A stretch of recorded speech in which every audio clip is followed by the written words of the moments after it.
Olá, seja bem-vinda a JC Cursos e Treinamentos. No vídeo de hoje, pessoal, vou estar apresentando um conteúdo pela experiência observadas em consultorias e em auditorias, que trata de falhas a serem evitadas ao usar ferramentas de gestão. Que ferramentas são essas? Eu selecionei aqui algumas ferramentas para usar como exemplo. O diagrama de Ishikawa, os 5 porquês, 5W e 2H, o MASP e matriz SWOT. Então, em cima dessas ferramentas em que eu vou estar fazendo a apresentação desse conteúdo. São falhas, são situações observadas que devem ser evitadas ao usarem essas ferramentas de gestão. Tá? Então, vamos ver aqui, começando com o diagrama de Ishikawa, também conhecido como espinha de peixe, né? Os 8 M's, em que ele trata da máquina, mão de obra, meio ambiente, causas relacionadas à execução das tarefas, causas relacionadas às normas e procedimentos e causas relacionadas à aquisição de materiais e serviços. Então, de um lado, nós vamos ter as causas e a consequência, o efeito. Tá? Então, quais são os comentários que eu fiz sobre essas falhas? Primeiro, o participante ou os participantes da análise não estarem treinados no uso da ferramenta. Então, isso é muito ruim. A pessoa vai participar de uma análise, né, usando aqui o diagrama de Ishikawa, e não conhece a ferramenta, não sabe o que colocar, por exemplo, em cada caixinha. Na hora de analisar sobre máquinas, tá, vou colocar o que aqui na caixinha? O que cabe aqui na caixinha? O que cabe aqui de mão de obra? Né? O que cabe aqui em meio ambiente? Então, não foi treinado, não foi preparado, fica difícil fazer uma análise quando não se tem um conhecimento da ferramenta que está sendo trabalhada. Então, essa é a primeira falha que eu chamo a atenção aí pela minha observação também. O segundo, não fazer uma análise para identificar a pertinência de todas as causas. Então, muitas vezes, por falta de treinamento mesmo, por falta de não ter tido uma preparação para o uso da ferramenta, pode ignorar uma das 6 causas, né, por não ter o conhecimento. Ou então dando prioridade a outras por também ter o conhecimento, não usando de uma forma igualitária ou tendo o mesmo entendimento de cada uma dessas causas. Tá? A terceira falha é considerar preferencialmente causas relacionadas às pessoas. Então, esse aí é o que é muito mais observado. Acredito que também, por falta de treinamento, a melhor preparação, normalmente se vai focar muito na causa relacionada a pessoas. Então, eu já vi isso, né, observando numa análise ou em consultoria ou na auditoria também, causa relacionada à pessoa é o principal. O principal é focado em causas das pessoas, se ignorando as demais causas. Vejam, é importante que todas as causas elas sejam relacionadas. Não significa que todas também serão causas, mas é importante que se faça uma análise, até identificando. Não foi identificada, por exemplo, na hora de fazer uma análise, não foi identificado causa relacionado ao ambiente do local de trabalho, então pode-se considerar e analisar, mas de se escrever, se mostrar evidência. Essa causa aqui não foi identificada em função disso, e dar uma explicação. Tá? A outra causa, deixar de utilizar a técnica dos porquês para chegar à causa raiz. Então, é muito importante. Normalmente, tá? Essas ferramentas elas não são usadas de forma separadas. Elas são usadas sempre em conjunto uma com a outra. Isso depende muito da situação, depende muito do problema, né, que está sendo analisado. Por isso que é importante que as pessoas conheçam, para que elas consigam identificar nesse momento algo, olha, somente o Ishikawa não está ajudando, a gente precisa de uma outra ferramenta. E nesse caso, a técnica dos porquês é fundamental para se chegar à causa raiz. Tá? E aí o profissional, quando ele conhece, quando ele está treinado, vai saber usar muito bem essa ferramenta que é excelente. Outra causa, pessoal, por pressa, deixar de analisar todas as situações relacionadas à causa. Está repetido, mas é a causa. Tá? É aquela pressão, então a orientação de terminar o mais rápido possível, e aí vai passando sem muita preocupação de analisar cada causa. Isso aí pode comprometer o resultado final do trabalho. Isso aí há muitas vezes que acontece de se repetir a mesma não conformidade, porque não foi tratado de forma correta, não foi tratado de forma adequada. E a última causa que eu coloquei aqui, a última falha, aliás, nessa análise do diagrama de Chikawa, são as funções de chefia direcionando a análise. Isso aqui é muito importante, é muito importante. E é ruim do lado das vezes em que as chefias participam e que direcionam aquela análise. E aí precisa que tenha um amadurecimento muito grande da equipe, isso esteja na cultura da organização, em que, se tiver presente, uma função de chefia, seja um gerente, um coordenador, um supervisor, um encarregado, os demais tenham aquela livre participação e possam opinar, de forma que não haja um direcionamento por parte da chefia presente, chefia do modo geral. Né? E isso é muito ruim, porque direciona e os demais, se não tem essa liberdade, não tem essa abertura, vou dizer assim, para explanar todo o seu entendimento, ali, toda a o seu conhecimento técnico, prejudica também o resultado final da análise. Tá? E aí eu coloquei também aqui outra falha ao usar os porquês que eu citei anteriormente, usar o diagrama de Chikawa. Falhas ao usar aí também a ferramenta, né, a técnica dos porquês. Primeiro, não se ter claro e bem definido o problema. Falta de informação sobre o problema. Então, não dá para se ir participar de uma análise de uma situação ou uma não conformidade se não se conhece a origem, se não se conhece o problema. Então, aqui é muito importante também, pessoal, não são dessa, mas de todas as demais ferramentas de análise e investigação, ferramentas de gestão, que o problema ele esteja claro, ele esteja bem definido, porque o resultado final ele pode ser comprometido. Ou seja, se começou a analisar um problema e gastou-se um HH, um homem-hora, e ao final aquele resultado ele não foi satisfatório, porque o começo ele já deu o início errado, por não se ter claro qual é o problema. Ou seja, ele precisa estar bem definido. Tá? Outra falha, usar aí a técnica dos porquês. Não compor uma equipe para participar da análise. Os porquês têm que ser compostos por equipes. Aliás, eu sempre recomendo que todas as ferramentas eles sejam feitas por equipe, por pessoas, por profissionais que conheçam daquela situação, que conheçam o problema que está sendo analisado. Então, colocar pessoas que não têm o conhecimento não vão contribuir. Isso prejudica também o resultado final de análise. Então, por exemplo, se eu vou trabalhar numa análise em uma máquina que deu defeito, uma máquina de solda, eu não conheço a máquina de solda, eu não sei como funciona aquela máquina de solda, eu não vou poder contribuir. E isso é muito ruim, porque é alguém que vai estar participando, que deixou de fazer outra atividade, foi designado para fazer essa análise e não vai poder dar a sua contribuição. Por quê? Porque não tem o conhecimento nesse exemplo da máquina, tá ok? Isso serve para outras situações. Deve-se colocar sempre na equipe pessoas que conheçam do uso da ferramenta, conheçam do problema, quando for uma máquina, uma instalação, equipamento, que também tenham esse conhecimento. Tá? Uma outra falha, ao compor equipe, não selecionar pessoas chaves que podem contribuir para chegar à solução do problema, pessoas que são impactadas pela situação a ser analisada. Então, eu sempre falo, quando eu falo sobre treinamentos, sobre procedimentos, quem tem que fazer são aquelas pessoas que executam. Não tem como alguém, por exemplo, fazer um procedimento que ele não conhece da execução daquele processo. Então, não vai sair um procedimento correto. A mesma coisa quando se trata de fazer uma análise de uma situação em que houve uma não conformidade, em que é o problema. Se a pessoa que está afetada ela não participa, evidentemente que o problema não será bem analisado. Vai ter erro, vai ter falha, é perda de tempo. Okay? Outra falha, não fazer uma análise para identificar a eficiência da ferramenta.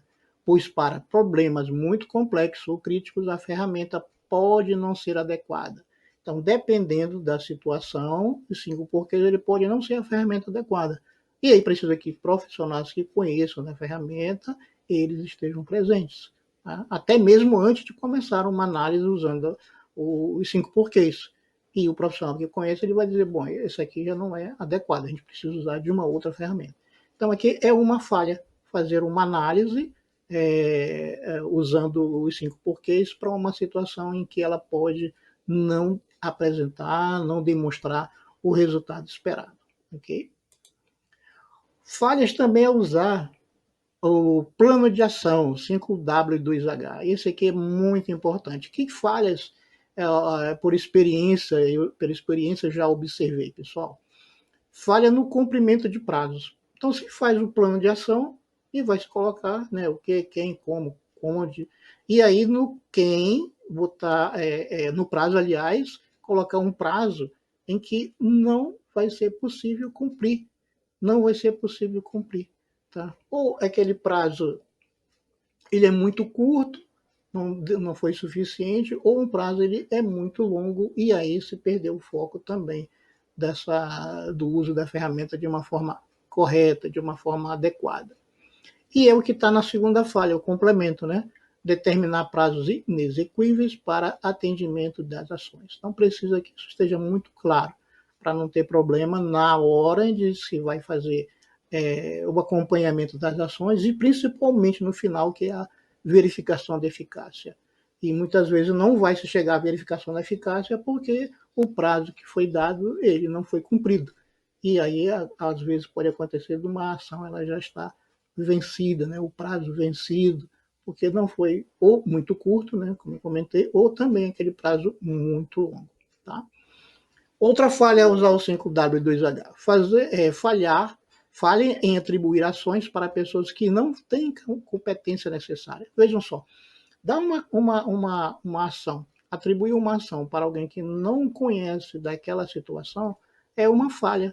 Eu recebi uma ação, por exemplo, para tratar sobre um problema que aconteceu aqui no computador. Né? Um exemplo. Eu não conheço de computador, não conheço como é que ele funciona. Tá? Então, é uma ação que eu não vou ter como executar. Então, aí precisa ficar muito atento. Determinar ações para pessoas que têm a competência para executar aquelas ações. Tá bom? E a última aqui do 5W2H é não verificar a eficácia das ações implementadas. Esse aqui é extremamente importante. Ao final da última ação, do prazo da última ação, deve-se verificar a eficácia para saber se as ações ou a ação que foi colocada como uma das para resolver o problema, ela foi executada, se ela foi implementada, se o resultado foi eficaz, se aquele problema, aquela não conformidade, aquela anomalia, ela não voltou mais a acontecer. Então é muito importante se fazer a verificação da eficácia.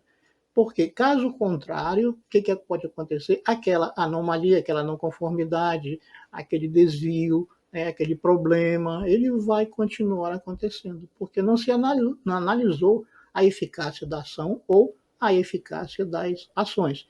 E isso é ruim, porque vai impactar significativamente, né, todo o andamento, todo o sistema de gestão. Outra falha aqui é no uso do MASP, que é um método de análise e solução de problema. Tá? Quais são essas falhas que eu enumerei aqui? Pessoal, coloquei 3 falhas. A primeira falha na identificação do problema, com base em um histórico de acontecimentos, colocando em risco todas as outras 7 etapas do método. O MASP tem 8 etapas, a gente já vai falar na etapa seguinte aqui. Então, se não está claro o problema, não tem como se chegar ao final da conclusão com o uso da ferramenta correta. E o pior, a análise está toda comprometida. Então, primeiro precisa ter bem claro qual é o problema. A partir daí, sim, se vai se desencadear, se vai dar sequência às outras 7 etapas. E não seguir, a segunda falha, não seguir criteriosamente todas as 8 etapas do método. Ou seja, qual é o primeiro? A identificação do problema. E já pode ter um problema se ele não tiver uma identificação clara e correta do problema. A segunda é fazer as observações, depois análise, plano de ação, a ação propriamente dita, verificação de resultados, padronização e conclusão. Tá? Então, veja, aqui não é um curso sobre o uso do MASP, tá, pessoal? Aqui é só para mostrar falhas que acontecem, que eu observei, como eu comentei, ao longo de uma experiência. E essas falhas devem ser evitadas ao usar, aqui no caso, o MASP. E a terceira e última do MASP é não utilizar o método para obter lições aprendidas em novas oportunidades de melhoria. Vejam, no sistema de gestão vai se encontrar sempre essa necessidade de melhorar continuamente o sistema de gestão. E ao se fazer uma análise de situações ocorridas, é muito importante se tirar daí as lições aprendidas. Então, ou seja, a gente tem uma ferramenta importantíssima, poderosa, e se falha muitas vezes por não se utilizar de forma correta. Ou seja, eu peguei o mapa, o MASP, fiz toda uma análise, e aí ao final eu tenho ali o registro e que pode significar para situações futuras que eles voltem a acontecer. Porque eu tenho ali uma situação gerada, né, com dados e que se tornam para a organização, para o sistema de gestão, como lições aprendidas. Então, lições aprendidas é muito importante. Aí você tem uma ferramenta poderosa que pode facilitar e muito que se evite a repetição em situações futuras. Okay? E a última ferramenta que eu coloquei aqui com falhas é a matriz SWOT. A matriz SWOT também, né, conhecida como a FOFA, em cima dos pontos fracos, faz uma análise em cima dos pontos fracos, em cima dos pontos fortes, em cima de oportunidades e também sobre ameaças. Tá? Então, quais são as falhas observadas ao longo, né, da minha experiência sobre o uso dessa ferramenta? Primeira, determinar o SWOT concluída após listar os pontos fortes, os pontos fracos, as oportunidades e ameaças. Então, o que é que acontece? O que foi visto? Bom, se identificou o ponto forte, identificou os fracos, as oportunidades e ameaças. Pronto, identifiquei e acabou. Então, eu fiz a minha análise SWOT. Né? Utilizei a matriz, fiz a minha análise e concluí. Não, ela não termina aí. Tá? Não termina isso. Na verdade, é o começo. Esse é o começo do uso da ferramenta. Identificou pontos fortes, pontos fracos, as oportunidades, ameaças, aí dá sequência. Toda uma sequência daí para frente. Tá? Um plano de ação. Tá? Se os meus pontos são fortes, o que está acontecendo? Eu preciso manter, tem que ter melhorias. Em que pontos eu posso melhorar ainda mais esses pontos fortes? Se são fracos, né, qual vai ser a minha ação, qual vai ser o plano de ação gerado para que ele deixe de ser fraco, né? Por isso que tem que fazer uma análise para identificar esses pontos. E somente identificar e não dar sequência é uma falha no uso da ferramenta. Tá? A segunda falha, escrever o SWOT como se fosse um desejo, uma vontade, algo que não aconteceu. É necessário um estudo, uma análise prévia, ou seja, o que foi observado, o que eu observei, que muitas vezes eles, ao escrever os pontos fortes, os fracos, oportunidades, ameaças, é como se fosse um desejo, né? Principalmente nos fortes, ao escrever os fortes, eu escrever as oportunidades. Por exemplo, num ponto forte, atendimento ao cliente. Então, a nossa empresa aqui, ela preza sempre por atendimento ao cliente, né? Mas tem registro, tem evidência, essa análise de ponto forte foi baseada em quê? Quais são os dados que foram levantados para que a gente tenha essa afirmativa? Né? Tudo aqui tem que ser baseado em fatos, em dados, senão não tem como o gestor fazer uma análise. Liderança de mercado. Então é como se fosse muitas vezes um desejo, né, de quem está fazendo a análise, mas não é nesse sentido. Não é nesse sentido. É uma situação, a análise SWOT é uma situação de hoje, do real, do momento. Né? Uma outra que eu coloquei como se fosse um desejo mesmo, né, de quem está realizando análise em cima de oportunidades. Campanhas publicitárias. Então, aquelas campanhas publicitárias, elas são uma oportunidade ou um desejo? Né? Bom, se as campanhas publicitárias sendo uma oportunidade, o que gerou quando as nossas campanhas elas foram realizadas? Quando elas foram feitas? quais os resultados obtidos, né, quais os percentuais de crescimento e de melhoria que foram obtidos. Não pode ser só um desejo, não pode ser só um desejo. Então, a gente senta aqui, eu acredito que as nossas campanhas publicitárias, elas são ótimas, elas são excelentes, mas não tem informações. Então, esses dados, essa informação, eles têm que estar presentes durante a análise dos SWOT, para refletir a realidade da organização naquele momento. Assim como também captação de clientes, um outro exemplo também de oportunidade. Então, tem ferramentas que a empresa está fazendo, né, tem os seus métodos para o aumento da captação de clientes, do ano para nos últimos 12 meses, nos últimos 4 meses, 5 meses, ele teve uma melhoria de quantos por cento, quanto aumentou. Então, isso aqui é necessário para fazer uma análise bem feita usando o SWOT, tá? E não, como eu comentei inicialmente, só um desejo, né? Eu tenho um desejo que nós tivéssemos realmente uma liderança de mercado. Não pode ser assim. A análise SWOT é uma ferramenta utilizada para fazer uma análise daquele momento. Bom, mais uma vez, identificando seus pontos que são fortes, os seus pontos fracos, sua oportunidade e as suas ameaças, ok? Uma outra falha que eu coloquei ao usar a matriz SWOT.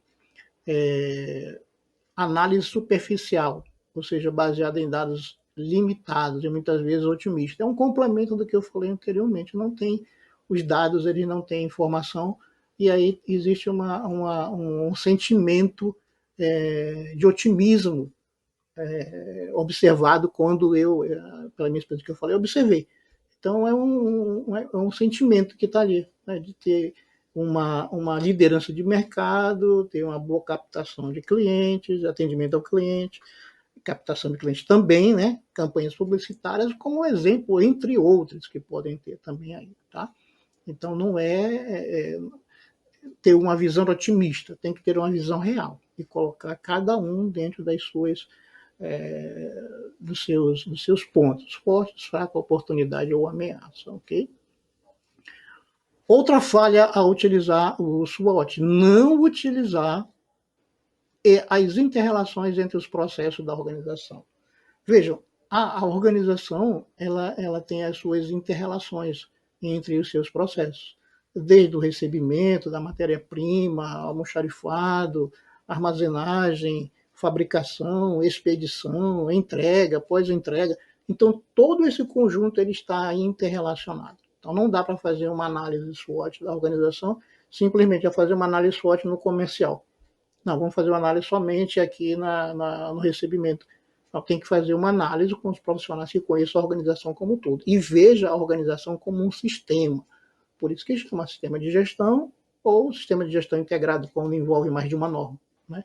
Então, dessa forma, sim, se vai poder fazer uma análise olhando a organização como um todo. Por isso que na 9.000 chama análise de contexto da organização como um todo. Quais são os seus impactos, quais são as suas ameaças, seus pontos fortes, mas olhando a organização como um todo. Porque muitas vezes pode ser que há necessidade, ao fazer uma análise, em que um determinado processo ele precise de um reforço maior do que um outro processo.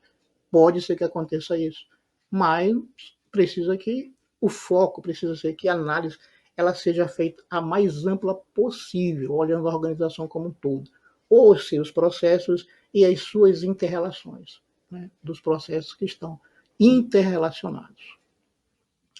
E a última que eu coloquei, a última falha, que é usar o SWOT, está em não realizar o cruzamento entre os quadrantes. Como é possível fazer esse cruzamento?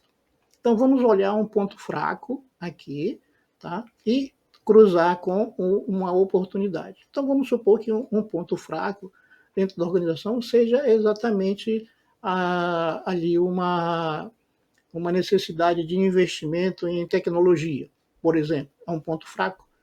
Quando se faz esse cruzamento, se vai identificar um ponto fraco, necessidade de investimento, de recursos tecnológicos, o que vai gerar uma oportunidade no mercado, uma oportunidade de de profissionais mais bem preparados, mais bem treinados, né? uma compatibilidade, vamos dizer assim, com o mercado, mas tudo precisa ser analisado. Então, ela não para, tá, pessoal? A análise SWOT é muito importante, uma ferramenta poderosa. Somente identificar pontos fortes, ponto fraco, oportunidade e ameaça. Não. Vejam, tem toda essa situação que, levando-se em consideração, se analisando e sendo bem feito, é uma poderosa ferramenta para o sistema de gestão da organização. Bom, então esses foram as ferramentas que eu destaquei aqui e mostrando essas falhas ao serem que não podem, não devem ser cometidas. Espero ter contribuído para o sistema de gestão, né, da organização, para você como um profissional, como um estudante também do sistema de gestão, para ter essa informação e melhorar cada vez mais o conhecimento. Lembrando, isso aqui não é um curso, né? Eu tenho curso, depois se tiver interesse, é só colocar nos comentários para fazer um curso com cada ferramenta desse, que é muito mais ampla a informação do que eu estou passando aqui. Aqui é só no geral para dar uma informação sobre essas falhas, ok? Com isso eu encerro aí a minha apresentação com essa frase do Demi, um dos chamados gurus da qualidade. O que não pode ser medido não pode ser gerenciado. Então, é importante que, para uma boa gestão, um bom gestor, ele conheça as suas ferramentas, os seus instrumentos para fazer as suas medições. Ok, pessoal? Então, muito obrigado e nos vemos no próximo vídeo. Espero ter podido ajudar, ter ajudado, né, no melhor entendimento, no uso correto dessas ferramentas. Ok? E até o nosso próximo vídeo.